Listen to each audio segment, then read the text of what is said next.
Old dial pad and new dial pad. এটা একটা dial প্যাডের আপডেট, এটা নিয়ে সমস্যার কোনো কারণ নেই। আমার স্ক্রিনে দেখতেই পাচ্ছেন এখানে দুটো ডায়াল প্যাড রয়েছে, একটা গ্রিন কালারের আর একটা নীল রঙের বা ব্লু কালারের। ব্লু কালারটা যেটা আছে সেটা নিউ আপডেটেড, এখানে দেখতেই পাচ্ছেন, যেটা আপনারা সমস্যা মনে করেন এটা একটা আপডেটেড, এটা চিন্তার কোনো কারণ নেই। আর গ্রিনটা হলো যেটা ওল্ড। আমি সেট ডিফল্টে গিয়ে ফোনে গেলাম, ফোনে গিয়ে কন্ট্যাক্টে আমি গেলাম, দেখবেন এটা হলো ওল্ড আপডেটেড।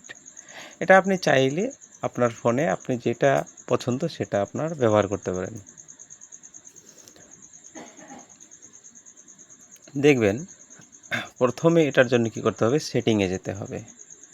সেটিংয়ে যাবেন, সেটিংয়ে গিয়ে নিচে দেখবেন অ্যাপ লেখা আছে, অ্যাপে যাবেন। অ্যাপে যাওয়ার পর উপরে দেখবেন অ্যাপ ম্যানেজমেন্ট লেখা রয়েছে, উপরে অ্যাপ ম্যানেজমেন্টে ক্লিক করবেন। ক্লিক করার পর ওখানে সার্চ করবেন ফোন, দেখবেন ফোন চলে আসছে।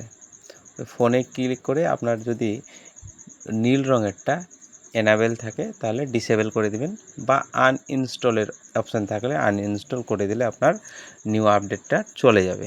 এখন ওল্ড আপডেটেডটা আমরা কি করে ডাউনলোড করব, প্লে স্টোরে যাবেন, প্লে স্টোরে গিয়ে ফোন সার্চ করবেন। সিম্পলি ফোন সার্চ করে দেখবেন সবুজ রঙের বা গ্রিন রঙের যেটা ডায়াল প্যাড রয়েছে ওল্ড, সেটা আপনারা ইনস্টল করে সেট ডিফল্টে গিয়ে ক্লিক করলে আপনার ওল্ড ভার্সনটা চলে আসবে।